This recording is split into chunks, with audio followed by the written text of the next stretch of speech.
नमस्कार, सत्य हिंदी में आपका स्वागत है। मैं हूं मुकेश कुमार। दोस्तों, नेपाल में बहुत दिनों से हलचलें चल रही हैं, खासतौर पे जब से नेपाल ने क्लेम किया है कि काला पानी के क्षेत्र में, लिपुलेख के क्षेत्र में उसकी जमीन पर भारत ने कब्जा कर लिया है, तब से एक विवाद चल रहा है भारत और नेपाल के बीच में। लेकिन उस विवादों की श्रृंखला में कई और विवाद जुड़ते चले जा रहे हैं, जैसे वहां चीनी राजदूत का स्थानीय राजनीति में दखल देना, या फिर सत्तारूढ़ दल में एक महाभारत का शुरू हो जाना। और एक नया विवाद अब ये जुड़ गया है कि भारतीय चैनलों को वहां बैन कर दिया गया है, जो यहाँ के प्राइवेट चैनल है। इन तमाम मुद्दों पर हमारे साथ बातचीत करने के लिए बहुत ही पके हुए, बहुत ही वरिष्ठ, अनुभवी पत्रकार हमारे साथ हैं। आनंद स्वरूप वर्मा जी। वर्मा जी, कार्यक्रम में आपका स्वागत है। धन्यवाद। तो सबसे पहले तो मैं आपसे ये जानना चाहूंगा कि वहां के सत्तारूढ़ दल में जो महाभारत चल रही है और पिछले कुछ दिनों से लगातार स्टैंडिंग कमेटी की मीटिंग्स होनी थी जो टाली जा रही हैं, क्या लग रहा है आपको, क्या होने जा रहा है? एक समय तो यहाँ तक कुछ लोगों ने भविष्यवाणी कर दी थी कि अब ओली नहीं टिक पाएंगे, उनको इस्तीफा देना पड़ेगा, लेकिन वो वहां पर जमे हुए हैं और ऐसा लग नहीं रहा है कि अभी निकट भविष्य में उनकी विदाई होगी।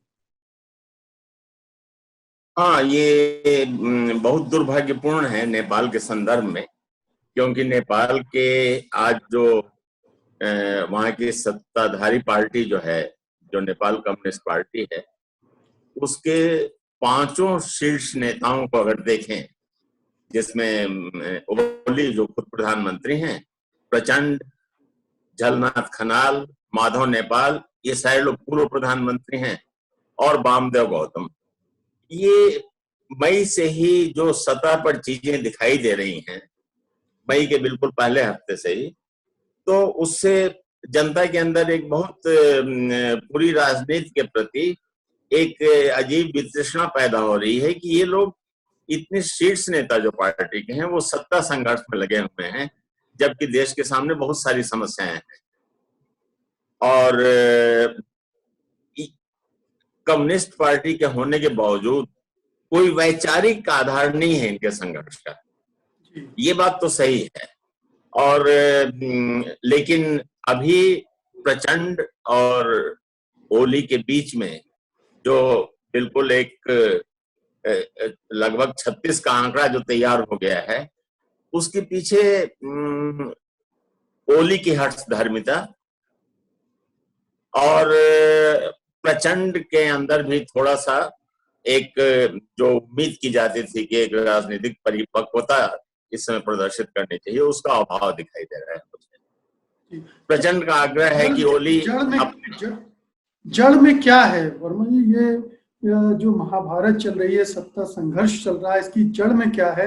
और क्या इसी का विस्तार हमने देखा है भारत के साथ टकराव की शुरुआत में, फिर भारत के खिलाफ ये आरोप भी लगाना ओली का कि उनको सत्ता से बेदखल करने की साजिशें रची जा रही हैं, सब ये उसी का हिस्सा है?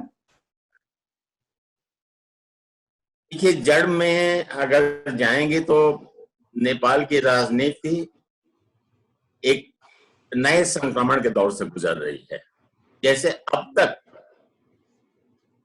कई दशकों से ऐसा चल रहा था कि नेपाल की राजनीति को भारत रिमोट कंट्रोल से चलाता रहा, ठीक है, और ये भारत के लोग भी जानते थे और नेपाल की जनता को भी ये पता था, जिसको हम लोग माइक्रो मैनेजमेंट कहते थे कि इंडिया माइक्रो मैनेज करता है नेपाल की राजनीति को, और इस पर बहुत सारी चर्चाएं होती रही हैं। लेकिन 2015 में जब नया संविधान बना नेपाल का, और उस संविधान को बनने से रोकने के लिए यहाँ से हमारे प्रधानमंत्री ने जयशंकर जी को भेजा, जो विदेश सचिव उस समय थे, और उनके लाख प्रयास के बावजूद संविधान का निर्माण नहीं रुका, उसकी घोषणा हुई, और वहां के नेताओं की नाराजगी भी जयशंकर ने मोल ली उस समय। उसके बाद जैसे ही संविधान लागू हुआ, सारी दुनिया ने उसका स्वागत किया, लेकिन भारत ने कोई स्वागत नहीं किया। उसने अपने प्रेस रिलीज में केवल यही कहा है कि India took note of the event. अच्छा, इतना ही नहीं, अगले ही दिन इन्होंने नाकाबंदी कर दी, आर्थिक नाकाबंदी नेपाल के खिलाफ, और कहा कि ये मधेश के लोगों ने किया है आंदोलन की वजह से, जबकि तमाम फैक्ट्स जो बताते हैं उसका अभी समय नहीं है, लेकिन वो फैक्ट्स बताते हैं कि इंडिया ने नाकाबंदी की और बाद में मधेश के लोगों को वहां बैठने के लिए प्रेरित किया गया। एनीवे, वह एक बहुत बड़ी भूल थी इंडिया से, उसको यह नाकेबंदी नहीं करना चाहिए था। उससे नेपालियों को दूर कर दिया गया, उस घटना ने नेपालियों को भारत से काफी दूर कर दिया, उनमें एक काफी दूर कर दिया। और उस समय वहां के नेतृत्व ने जो, जब इंडिया से तीन तरफ से ये लैंड लॉक्ड कंट्री है नेपाल, एक तरफ चाइना से वो खुला हुआ है, तो उसको चाइना की तरफ मुखातिब होना पड़ा। नेपाल का नेतृत्व अच्छी तरह जानता है कि चाइना कभी इंडिया को रिप्लेस नहीं कर सकता भौगोलिक कारणों से, बावजूद इसके उसके सामने कोई चारा नहीं था, क्योंकि उसके दो ही पड़ोसी हैं, एक भारत है और एक चाइना है, तो उसको उधर मुखातिब होना पड़ा। उसके बाद से आज की तारीख में अब इंडिया की वह हैसियत जो नेपाल की राजनीति को संचालित करता था, वो हैसियत लगातार कम होती गई, और वह जो कमी आई उसकी पूर्ति धीरे धीरे चीन करने लगा है। ये बात सच है। तो क्या वर्मा जी लेकिन यह कि अभी नक्शे वगैरह की जो बात है जी, चीनी राजदूत जो हो यांकी हैं, जो इतनी सक्रिय हैं, तमाम बड़े नेताओं से मिल रही हैं, और उसको लेकर नेपाल में हलचल है कि ये चीन का सीधे दखल है स्थानीय राजनीति में, नेपाल की राजनीति में। तो क्या ये सच है कि इस तरह से घुसपैठ चीन की वहां की राजनीति में हो गई? मैं समझता हूं कि ये केवल अनुमान के आधार पर हम कुछ नहीं कह सकते। निश्चित तौर से वो विभिन्न नेताओं से मिली हैं, और लेकिन उन्होंने क्या बात की ये तो हम केवल अनुमान ही लगा सकते हैं, इसकी तो हमें जानकारी नहीं है। उनकी तरफ से जो बातें आती हैं, वो उनका कहना है कि हम चाहते हैं कि नेपाल एक स्टेबल और समृद्ध देश बने, यहाँ एक स्थिर सरकार रहे, ये उनका कहना है।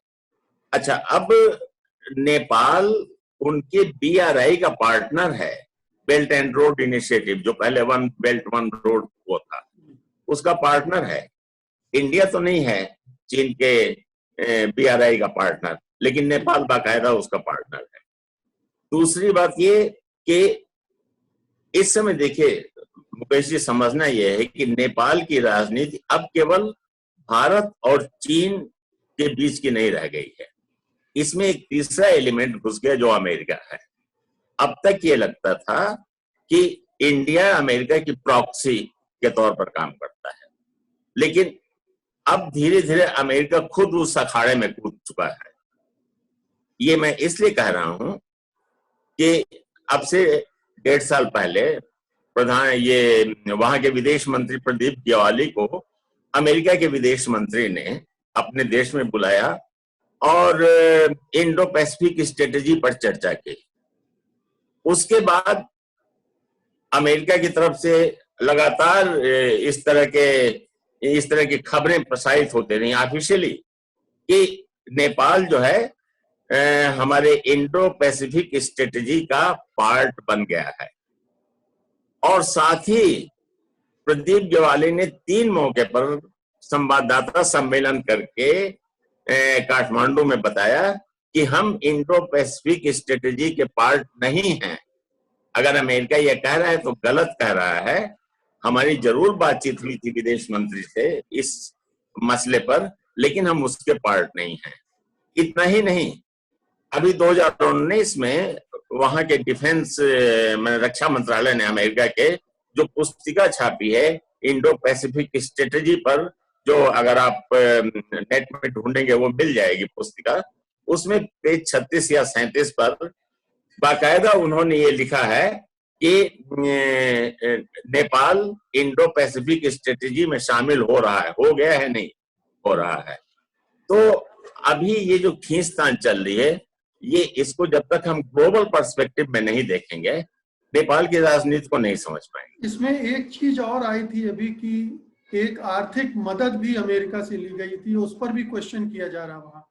500 करोड़ की आर्थिक मदद ली नेपाल सरकार ने। जी, एमसीसी उनका एक प्रोग्राम है, जी। वो मिलेनियम प्रोग्राम एक है, उसके तहत वो भी वो समझौता जो हुआ अमेरिका के साथ 2017 में हुआ, सितंबर 2017 में, लेकिन अभी तक संसद से उसको अनुमोदित मैंने रेटिफाई नहीं किया गया है। वो भी एक खींचतान का विषय है। ओली चाहते हैं कि वो रेटिफाई हो जाए, लेकिन प्रचंड और बहुत सारे लोग चाहते हैं कि हम वो $500 मिलियन वाला जो प्रोजेक्ट है उसको ना लें, क्योंकि इससे हम उनकी गिरफ्त में चले जाएंगे अमेरिका के। आमतौर पर किसी भी देश में कोई दूसरे देश का राजदूत इतना सक्रिय नहीं होता है जितना यानकी हो रही हैं, और उसकी वजह से जो पड़ोसी देश हैं उनमें तो जो भारत में जो बेचैनी है वो तो है ही, लेकिन स्थानीय लोगों में भी बेचैनी है चीन के बढ़ते दखल को लेकर। ऐसी रिपोर्टें आ रही, इसमें कितनी सच्चाई है? नहीं, एक तो नेपाल में शुरू से ही राजदूतों की सक्रियता रही है। 1950 के दशक में हमारे राजदूत थे सीपीएन सिंह, वो तो कैबिनेट तक की मीटिंगों में बैठने लगे थे और इतना असंतोष हो रहा था। ठीक है। उसके बाद 1990 के दशक में अमेरिका की विदेश राजदूत थी जूलिया चांग। जूलिया चांग ने नेपाली कांग्रेस के पक्ष में गांव में जाकर के चुनाव के समय प्रचार तक किया था। ठीक है। फिर इधर हाल के दिनों में जब नेपाल में माओवादी आंदोलन चल रहा था, जेम्स मोरियार्टी थे अमेरिका के राजदूत, वो गांव में जाकर के माओवादियों के खिलाफ बातचीत किया करते थे। इधर के दिनों में राकेश सूद थे हमारे वहां विदेश मंत्री, राजदूत, जिन्होंने प्रचंड को जब प्रधानमंत्री थे जाकर के कहा था कि आप किसी भी हालत में चीन की यात्रा पर मत जाइए, भारत सरकार नहीं चाहती है।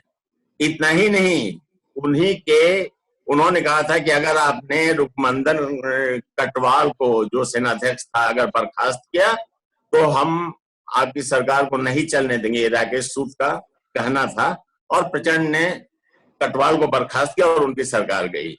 तो नेपाल में मैंने आपको बताया ना, अमेरिका भारत के ही राजदूत अभी तक लगातार सक्रिय रहे हैं।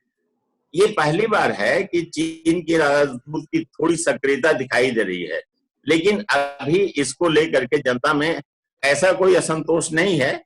हमें लगता है कि नेपाली कांग्रेस की तरफ से कुछ उनके छात्र संगठन के कुछ लोगों ने विरोध किया, क्योंकि ऐसा कोई काम नहीं किया है अभी चीनी राजदूत ने। और लेकिन यहाँ का रिएक्शन बहुत महत्वपूर्ण है ना। अभी आप पूछेंगे कि भारत के साथ संबंधों के बारे में, निश्चित तौर पर जब भी कोई बातचीत होती है जाती है। अभी चीनी राजदूत को लेकर के यहाँ के एक चैनल ने, जिसका नाम जी न्यूज है, जी ने जो वीडियो चलाया है वो कितना गंदा वीडियो है, जिसमें आप एक राजदूत को विषकन्या कह रहे हैं जी, और प्रधानमंत्री की बात कर रहे हैं, और उसको लेकर बल्कि वही घटना है जिसकी वजह से भारतीय चैनलों को बैन किया उसने, नेपाल ने। बिल्कुल बिल्कुल, मतलब वो इतना अभद्र और गंदा है कि उसमें जो बातें कही गई हैं उनको मतलब कहीं दोहराया नहीं जा सकता है। उसमें वो कह रहे हैं कि यानी के उल्फत के जाल में फंसकर ओली बिन पानी मछली की तरह तड़पने लगे। ये मतलब वाक्य है। ठीक है। और पीछे गाना चल रहा है कि दिल तो बच्चा है जी, बैकग्राउंड में। ओली को लगा सफेद होती उम्र में रंगीनियां सी आ गई हैं, लेकिन ये एक छलावा निकला। ये वाक्य है। एक जगह है, जिस्म की रिश्वत लेकर ओली ने बरसों पुराने रिश्ते बेच दिए, भारत नेपाल के संबंध बिगड़ते गए। ये इतना अश्लील वीडियो, और यहाँ के मीडिया के लोग और क्या कर रहे हैं। मैं कहता हूं कि हमारे और आपकी भी ये जिम्मेदारी बनती है कि इस तरह के चैनल के खिलाफ उठ खड़े हों और प्रेस काउंसिल के सामने धरना प्रदर्शन करें कि आप ऐसे चैनलों को बंद करिए। ये तो संबंध बिगाड़ने वाले। सबसे पहले तो भारत सरकार को एक्शन लेना चाहिए कि पड़ोसी देश के। भारत सरकार तो करवा रही है महाराज, भारत सरकार तो करवा रही है। ये जी आपको, आप सब लोगों को ये बात छिपी नहीं है कि जी न्यूज कैसे चलता है और जी न्यूज में क्या है। ये तो करवा रही है भारत सरकार। तो भारत सरकार से क्या उम्मीद करेंगे? मोदी जी की विदेश नीति का सबसे पहला प्रहार नेपाल पर ही हुआ है। जबकि 2014 में जब वो गए थे तो उन्होंने यही कहा था ना, कितना स्वागत हुआ था।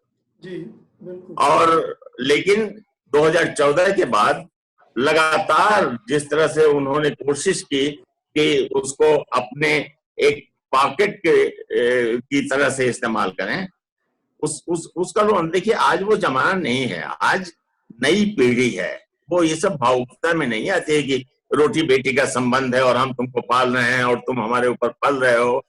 पलने की क्या बात है? नेपाल, अभी पिछले दिनों आपने देखा मनीषा कोइराला पर किस तरह से प्रहार हुआ था जब उन्होंने नक्शे का समर्थन किया था। तो और क्या कहा था कि हमारे यहाँ का खाती है और अपने देश का गाती है।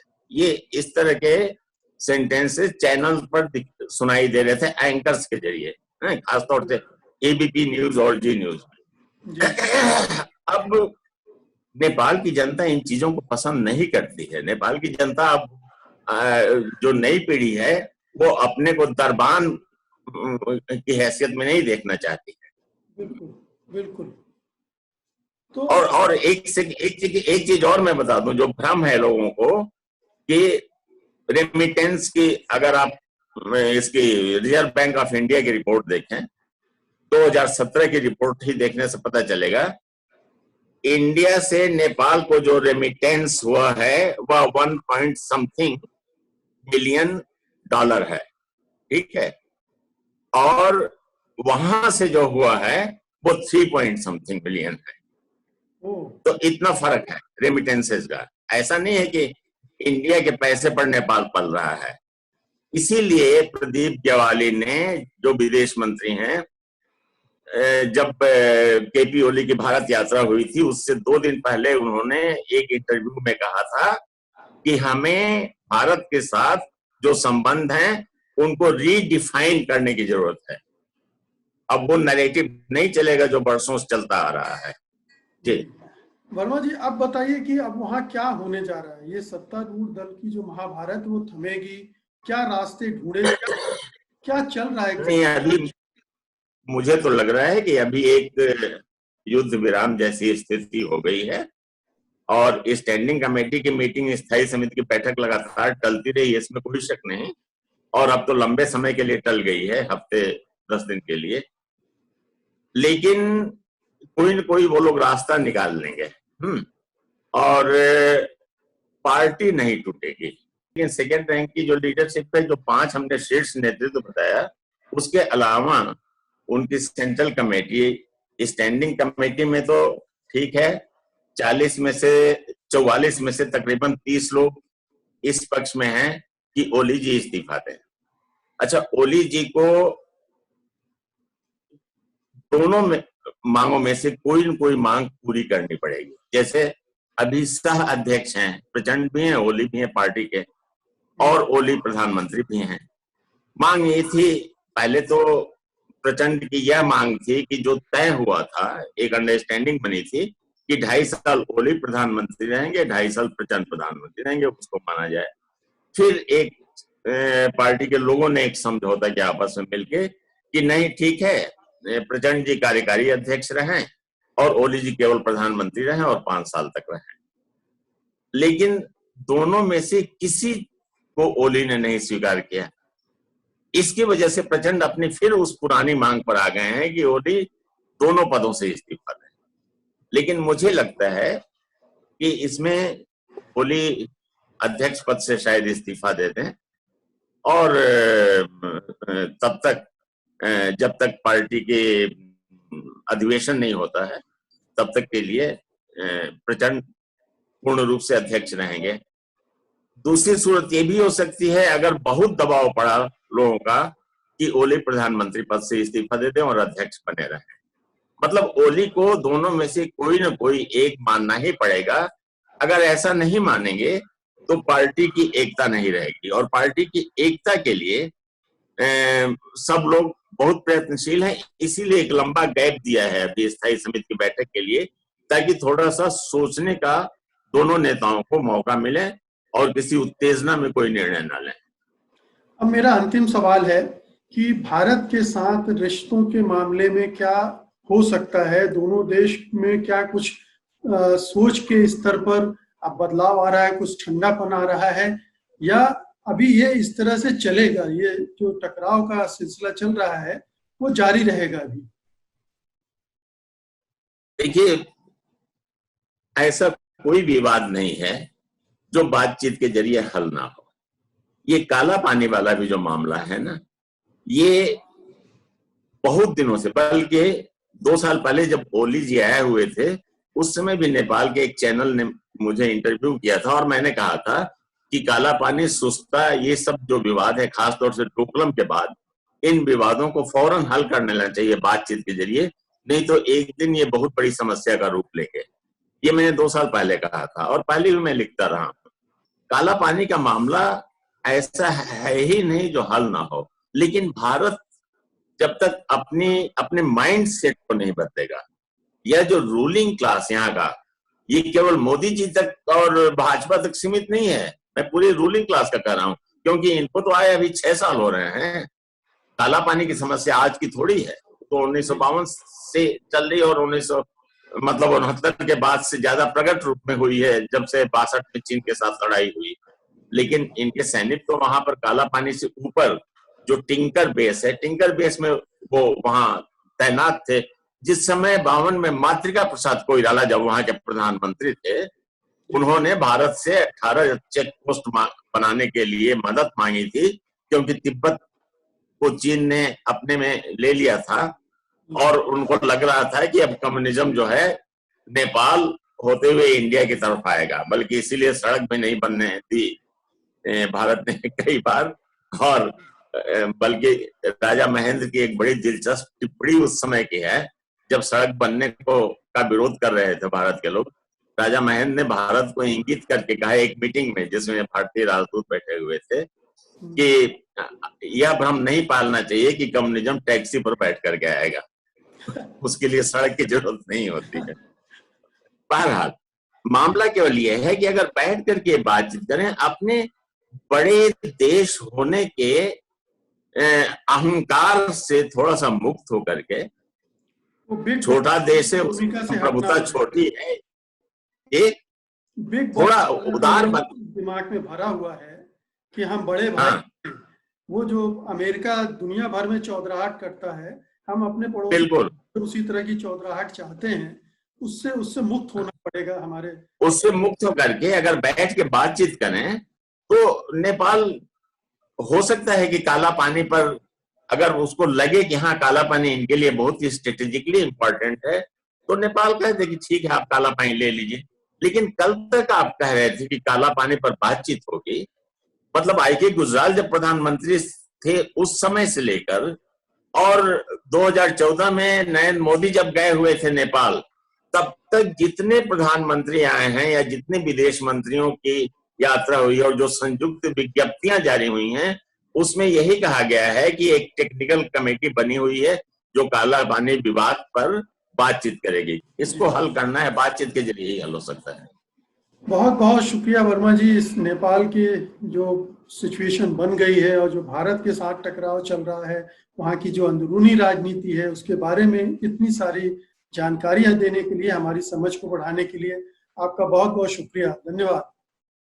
तो दोस्तों, ये थी नेपाल पर हमारी चर्चा। उम्मीद है कि नेपाल को आप अब नए नजरिए से देख पाने में सक्षम होंगे, किस तरह से भारत की भूमिका वहां पर है, किस तरह से चीन वहां एक भूमिका निभा रहा है, और हमारा मीडिया किस तरह से एक नकारात्मक भूमिका के साथ दोनों देशों के संबंधों को बिगाड़ रहा है। इन सब पर आप एक बार अपने मन से भी सोचिएगा। और अब मुझे अनुमति दीजिए, नमस्कार। सत्य हिंदी के और वीडियोस को देखने के लिए हमारे YouTube चैनल को सब्सक्राइब करें और सीधे नोटिफिकेशन पाने के लिए बेल आइकन दबाएं।